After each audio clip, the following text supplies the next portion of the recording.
If you'd taken a moonlit stroll down Bourbon Street in 1871, you might have paused at the stately white mansion at number 847. Its proud facade and elegant arches promised everything New Orleans nobility stood for: wealth, faith, and generosity. But what you'd never suspect is that inside, one of the city's most celebrated saints hid a secret so dark it sends chills through time itself. Abigail Prescott, hailed as the Saint of Bourbon, was the face of Christian charity, feeding the poor, sheltering lost souls. But behind those doors, dozens of girls vanished without a trace. The city buzzed with tales of missing immigrants and desperate rural families, all hopeful for a new life after the Civil War's devastation. It was a city where hope trickled in with the riverboat crowds, and predators knew just how to hide behind prayers and piety. Tonight you'll hear how Abigail kept up her dazzling act for nearly a decade while running a torture chamber in her own basement, all perfectly cloaked as charity. And believe it or not, this was a time when upper-class women across America were racing to become urban saints. Some actually helped people. Others, like the infamous Madame Delphine LaLaurie, just blocks away, used charity as a front for evil. But Abigail outdid them all. Her attention to detail, her grip on society, and her complete confidence only deepened the horror. Before we uncover this chilling story, let me know in the comments where you're watching from. If you're new to Vault of Vile, do yourself a favor and click that subscribe button now, especially if twisted true crime and dark mysteries are your thing. What made Abigail so untouchable? How could she convince priests, police, and even her own family that she was their greatest blessing? The answers are hidden in what happened behind those shimmering parlor windows. But the real nightmare was only beginning. Abigail Prescott's story begins far from the city lights, on a Mississippi plantation in 1827. Born into privilege as the daughter of slave owners, she was taught young that people fell into two categories: those made to command and those who must bend. By age 20, Abigail had wed Nathaniel Prescott, a cotton exporter much her senior, and set out for New Orleans, quickly charming her way into its elite social scene. But there was something off about Abigail, something even her closest friends whispered about. While other wives obsessed over motherhood, Abigail remained childless, a fact she covered with relentless devotion to religion. In that era, being unable to bear children meant social shame for women. For Abigail, it became an obsession. She wasn't just devout, she was extreme. She attended St. Louis Cathedral 3 times a week, hosted prayer circles, and donated small fortunes to the church. But her faith had a cruel edge. In her mind, discipline was a holy act. Her servants knew it best. Laughter in the halls or even a misplaced glance could bring Abigail's fury. She believed it purified them. One Irish maid, Molly O'Brien, was dismissed with hidden burn marks on her arms, scars from a spiritual correction. And yet nobody questioned Abigail's motives. In Victorian America, strict discipline and religious fervor were often applauded. Even as staff cycled out in the dead of night, some too frightened to collect their own meager wages, society looked away. Historian accounts show this attitude wasn't unique to Abigail.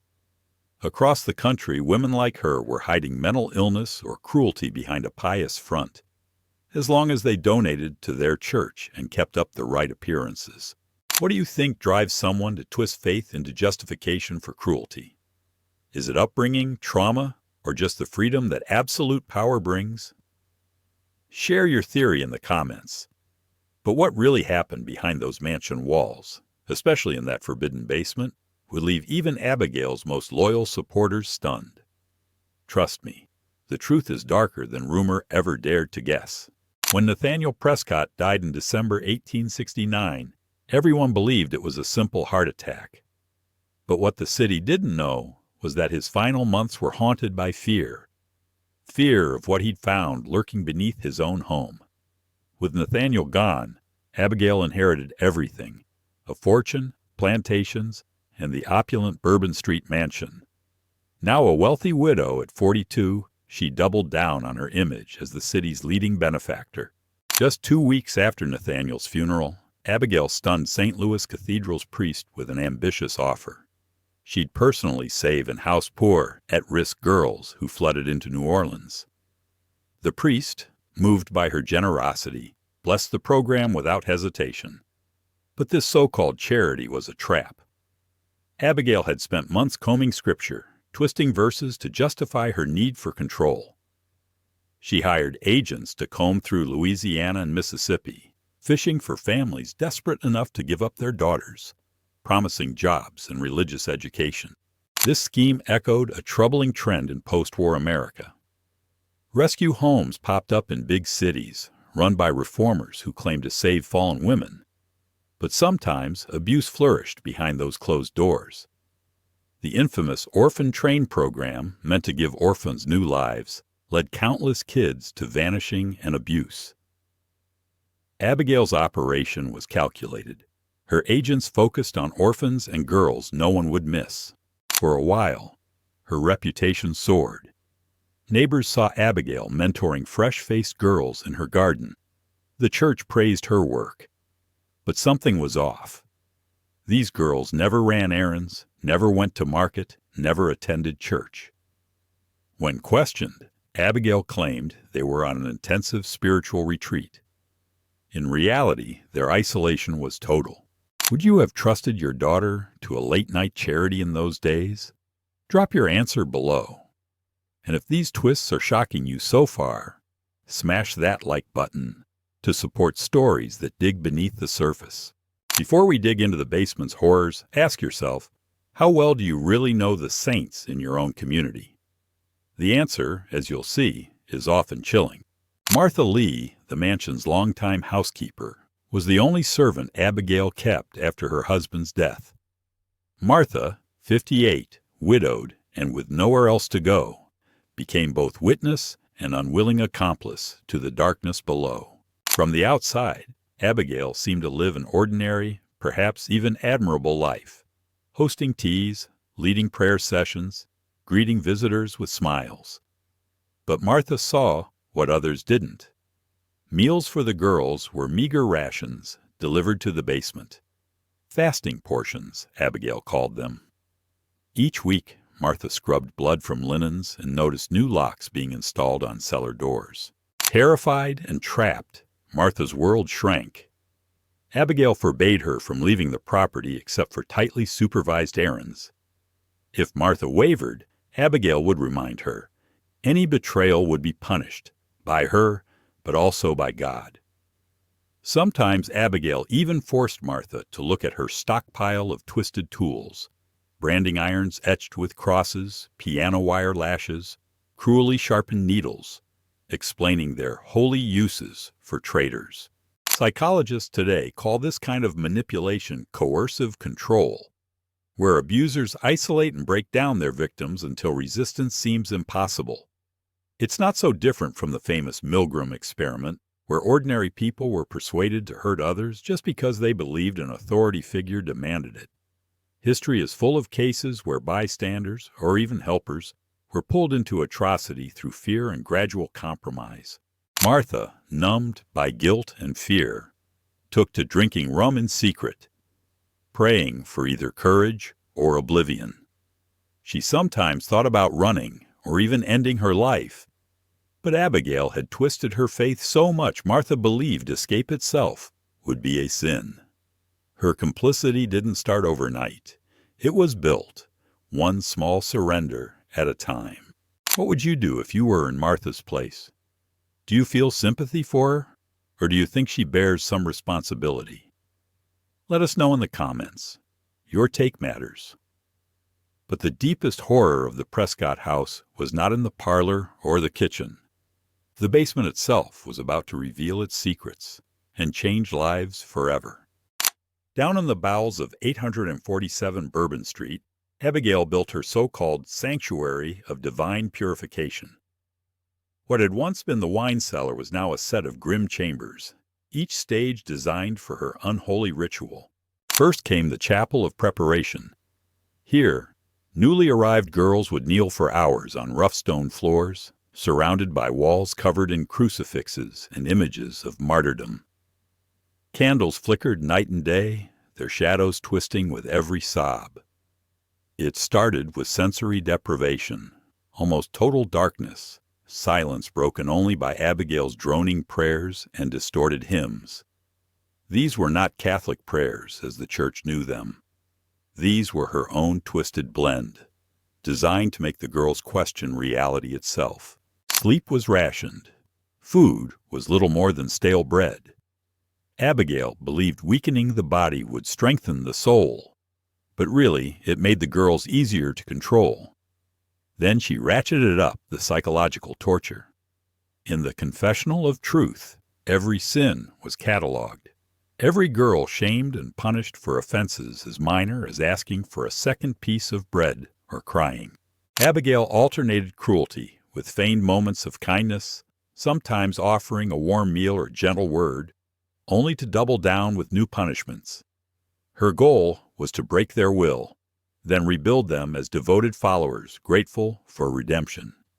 Believe it or not, there are real cases like this across history.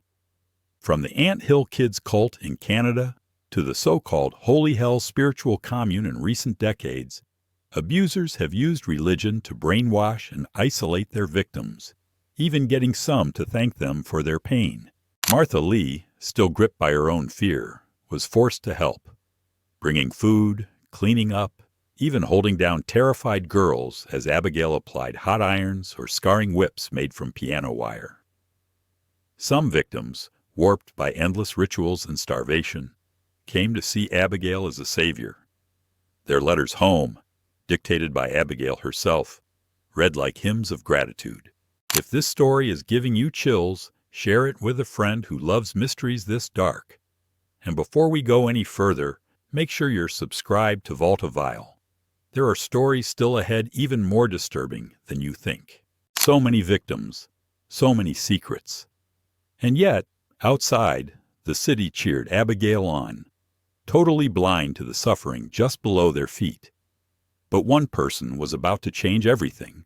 A curious young man returning to New Orleans with eyes unclouded by the Prescott legend. Charles Whitaker, Abigail's nephew, stepped off a steamship in September 1878 after years away at college in Boston. He expected to find his childhood home welcoming, maybe even unchanged. Instead, he sensed loss and decay, neglected gardens, over-polished halls, an oppressive atmosphere that seemed to smother every room. Martha Lee, once quick with a joke, now barely spoke above a whisper. Rum clung to her breath. Her arms were hidden beneath sleeves, even in the Louisiana humidity. Charles's engineering mind noticed details others might miss.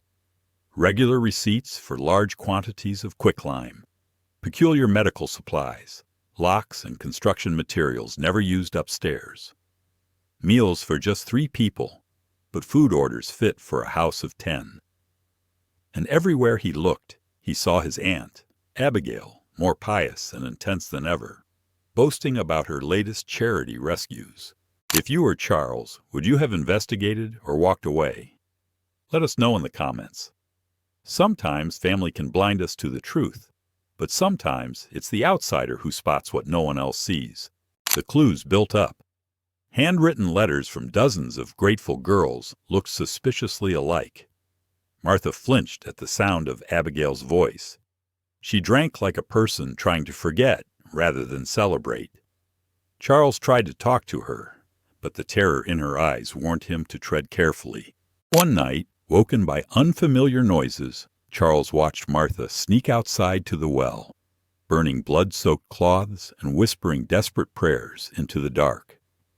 He followed her quietly, witnessing not the actions of a thief, but of someone trying to erase horror. The next day, he confronted her. Shaky and desperate, Martha revealed her scars and whispered just enough for Charles to grasp the enormity of what was happening under his own roof. Charles began mapping the house's routines, tracking Abigail's disappearances into the basement, her cling to a ring of keys.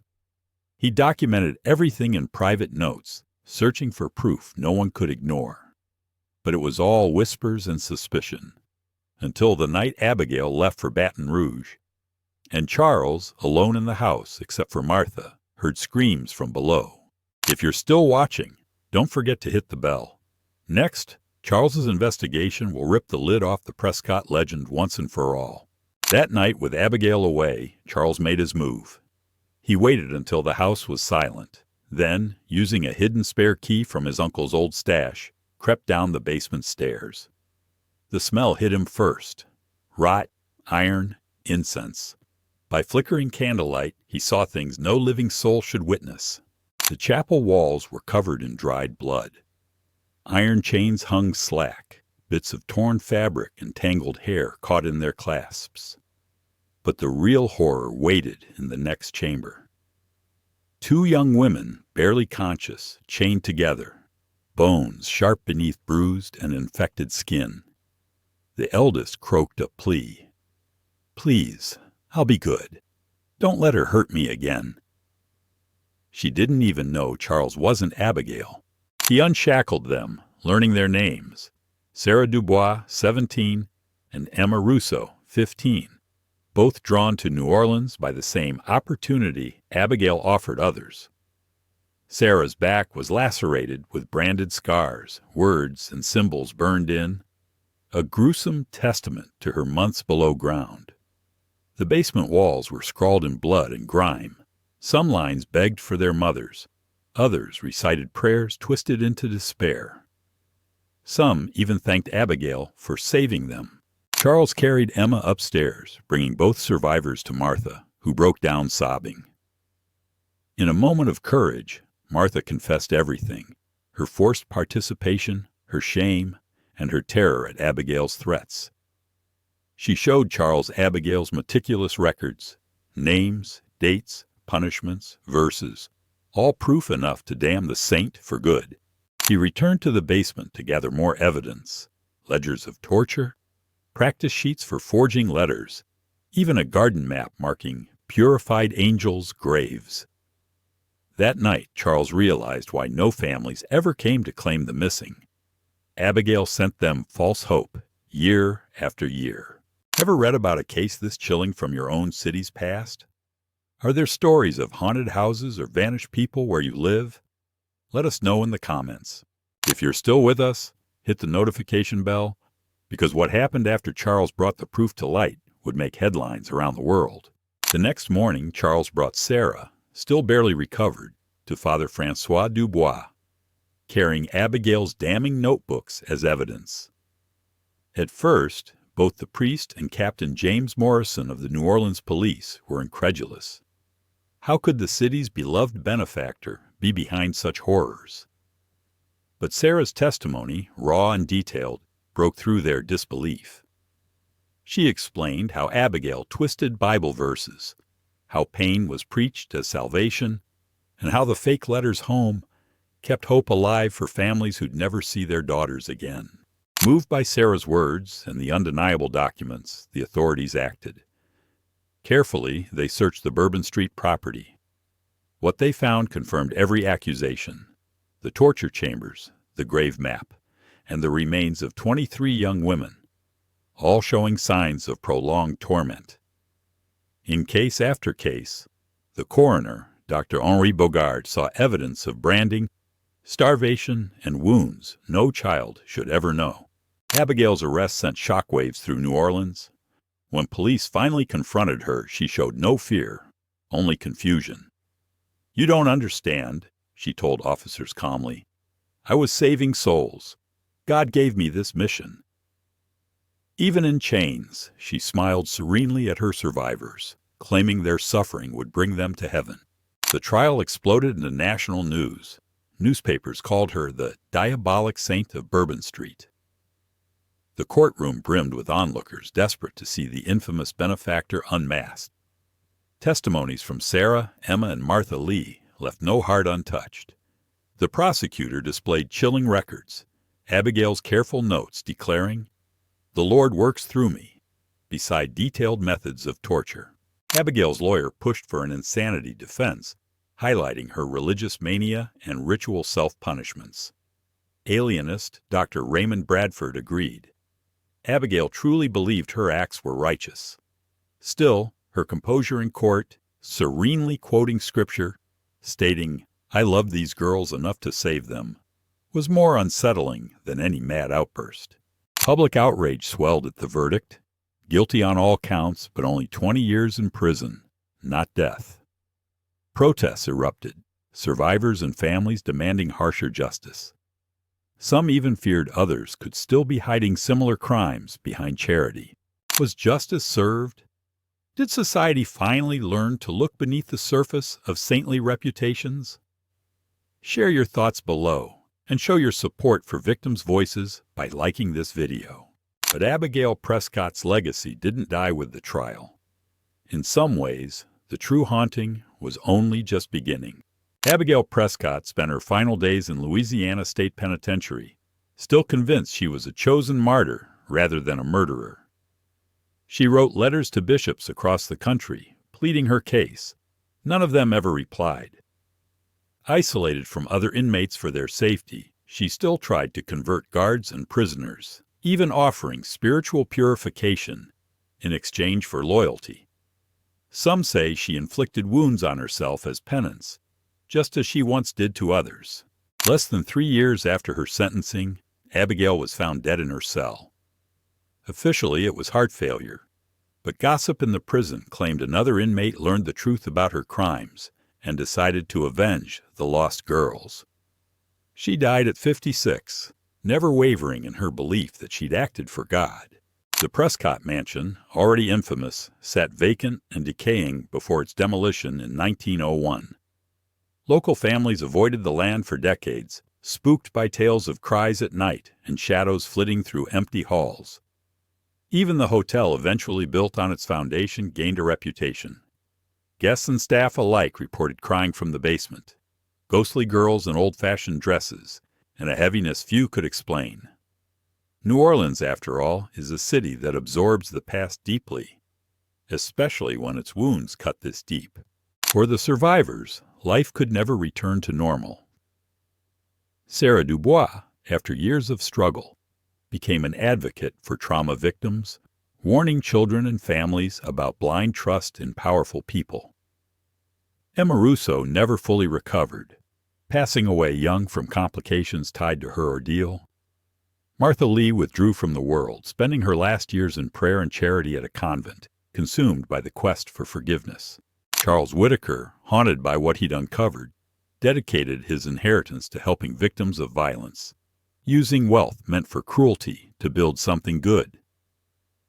His fund still exists today, quietly supporting victims' families. Would you risk spending a night in a place with a past this sinister? Would you pass the mansion's site after midnight? Share your answer or your own town's haunted stories in the comments.